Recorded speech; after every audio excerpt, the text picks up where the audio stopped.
Fliegenfischen zählt für viele Leute als die Königsdisziplin des Angelns. Unberührte Natur, menschenleere Täler. Oder geht's vielleicht auch anders?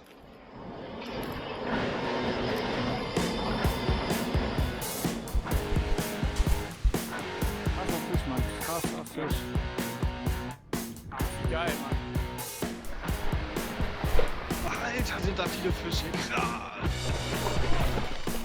Jawohl!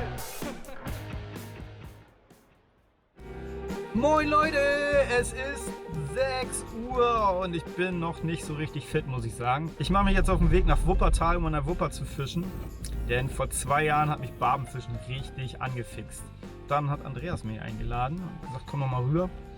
Und wir haben es geschafft, gleich beim ersten Mal eine richtig schöne Barbe zu fangen. Es ist jetzt gerade nicht die beste Zeit, um auf Barben zu fischen. Saisonstart, Wasser ist noch ziemlich kalt. Ich probiere es einfach trotzdem und es gibt einen Haufen anderer Fische, die man auch noch fangen kann. Große Forellen, aber wir haben auch noch richtig große Weißfische, gerade im Wuppertal selber, richtig spannend. Und weil das so geil ist, haben wir da für euch auch gleich einen Kurzurlaub draus gemacht. So, jetzt fahren wir erstmal rüber, gucken mal, wie es ist und wir sehen uns später wieder. So, ich bin angekommen im wunderschönen Wuppertal. Gucken wir noch mal Richtung Fluss. So, hier muss irgendwo jetzt die Wupper sein. Hier ist schon mal die Schwebebahn. Wuppertal ist ja weltbekannt für seine tolle Schwebebahn. So, hier ist die Wupper. Und da ist der Boss. Hi Andreas. Hi Ole. Ich bin ja Mitglied im Belgischen Fischereiverein. Mitglied ist gut, du bist Vorsitzender. Ja, ich bin aber auch Mitglied. Ich bin einer von vielen. Ja, wir fischen ungefähr, Gewässer ist 12,5 Kilometer.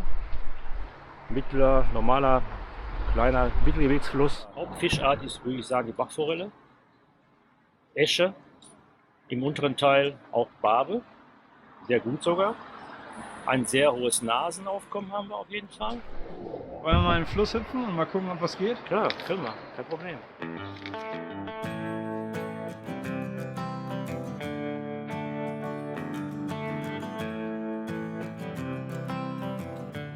So Leute, wir haben jetzt mal so ein bisschen unser Glück versucht. Wir haben jetzt nicht so die großen Erfolge gehabt bisher, aber wir sind jetzt mit Nico verabredet.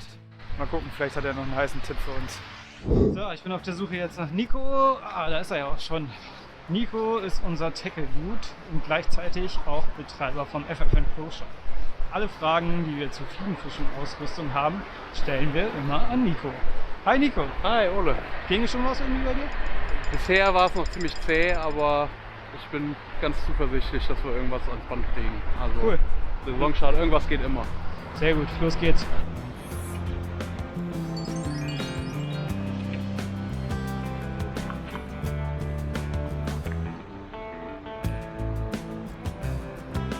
Kleiner Springer. Ja, und nochmal. Strömung an der Freier.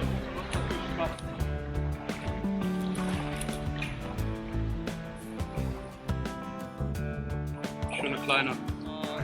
Noch eine kleine Jig-Nymphe dran. Das ist jetzt von Fulling Mill der French Nymph Jig. Eine super Nymphe, die ich gerne am Saisonstart fische. Die funktioniert super auf Forellen, aber ist auch ein richtiger Eschenkiller. Und für alle, die jetzt nur Bahnhof verstanden haben, gibt's alle Infos zum Equipment nochmal im Flyris Tackle Talk. Okay Nico, was fischen wir an der Wupper für Material? Wenn man eigentlich für viele Sachen gut aufgestellt sein möchte, ist eigentlich eine Klasse 5, Klasse 6 eigentlich so die Go-To-Route. Ja. Das ist mit einer leichten Route, mit einer Vierer, kann das halt, wenn du einen schweren Tungsten-Streamer oder eine schwere Tungsten-Nymphe fischt, Ja. macht es halt nicht so viel Spaß zu werfen.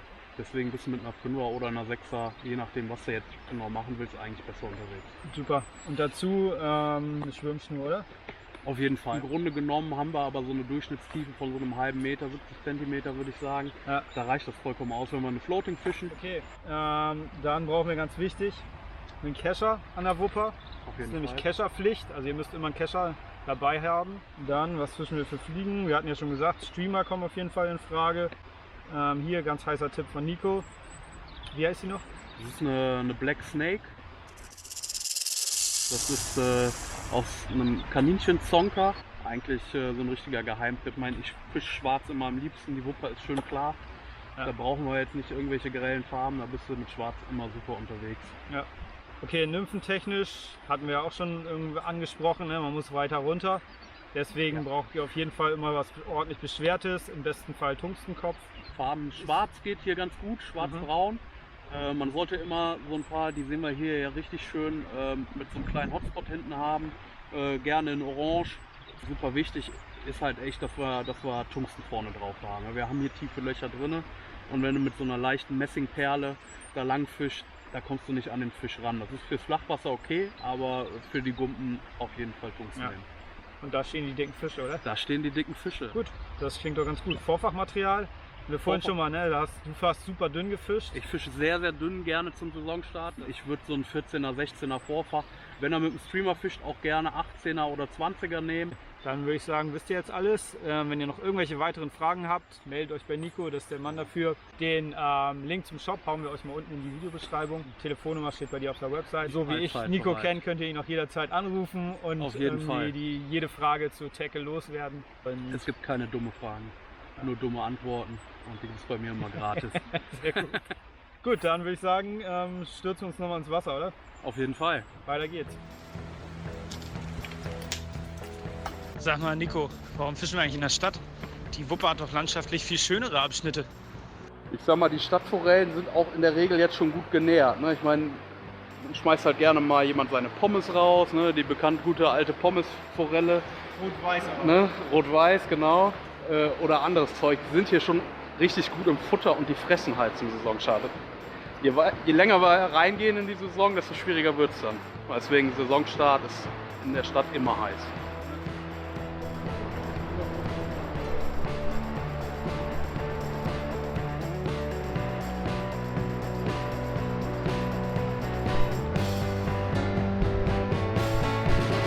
Nice, Nico.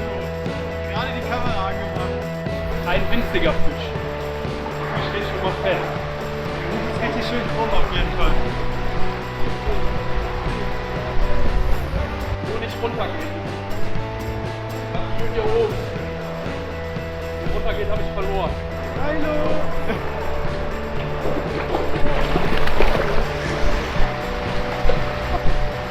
Ah, geil!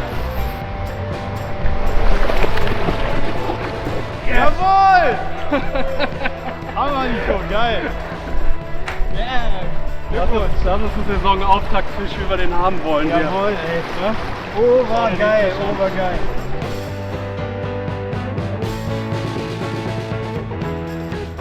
Was für ein geiler Fisch, Nico!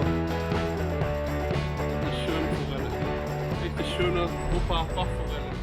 Das war ja schon mal geil. Jetzt treffe ich mich noch mit Freddy, meinem Lieblingsguide in NRW, und der darf heute ausnahmsweise auch mal ein bisschen fischen. So Leute, ich bin jetzt noch mit Frederik verabredet. Der wird mir hier noch ein bisschen was erzählen zum Fischen an der Wupper. Ach Mensch, da ist er ja schon. Moin Ole. Moin Freddy. Hi. Alles klar? Alles bestens. Geilen Spot hast du hier ausgesucht. Ja, finde ich auch. Allerdings gehen wir jetzt noch 200 Meter nach oben, da ist noch besser. Und dann schauen wir mal, ob wir was ans Band kriegen. Ja, los geht's.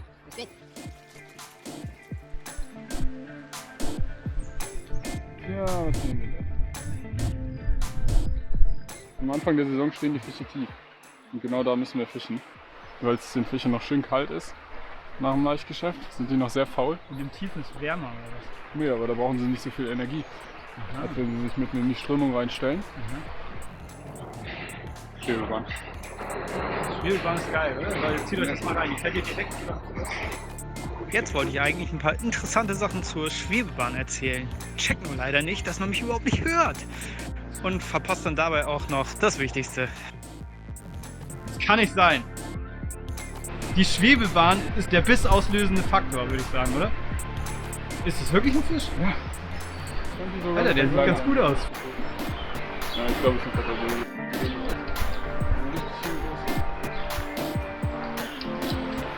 Willst du mir Köcheln helfen oder darf ich das selber machen? Nee, Alter, ich muss das nicht schwimmen. Okay, dann aus dem Weg.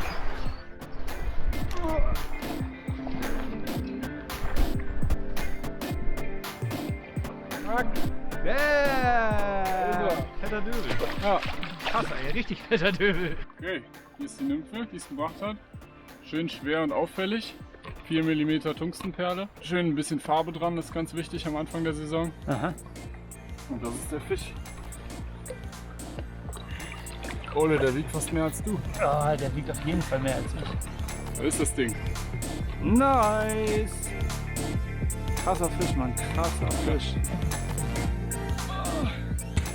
Geil, Mann. Du hast es drauf. Echt? Freddy, du hast es echt drauf. Also ich hatte ja eben was anderes behauptet, aber ich muss sagen, du hast es drauf. Das ist die Schwebebahn, die bringt Glück.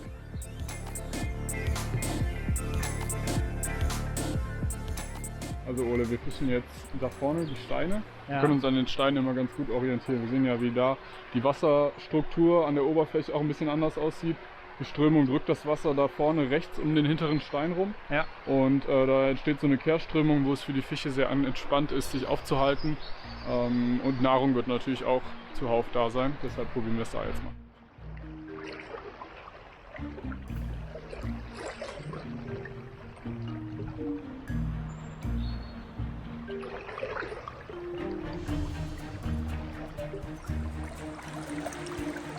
Leute, da ist die nächste Spezies. Schöne Esche. Die lassen wir wieder gehen, die sind hier ganzjährig geschützt. Aber sehr hübscher Fisch.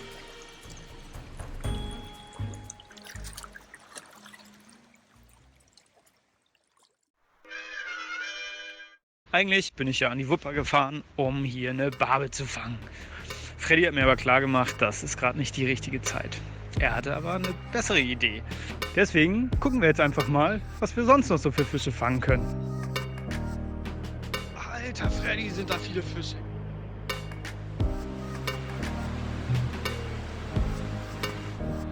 Ja, jetzt bist du auf jeden Fall in Reichweite. Es stehen schon auch Fische hier im schnellen Wasser. Vielleicht sind die irgendwie besser zu fangen. Da hinten hast du, glaube ich, so ein bisschen so komische Verwirbelungen und so. Wahrscheinlich kriegt man da auch keine vernünftige Drift hin. Ja, der kommt gut. Yes! Geil, Freddy! Ich komm runter! Leute, ihr seid möglicherweise gerade dabei, wie Fliegenfischen-Geschichte geschrieben wird. Ich habe noch nie jemanden mit der Fliege eine Nase fangen sehen. Freddy, kann ich irgendwas für dich tun? Ich würde einen Kaffee und Kuchen nehmen. Ach, wie geil, Mann. Oh, Freddy, vergeig's jetzt nicht!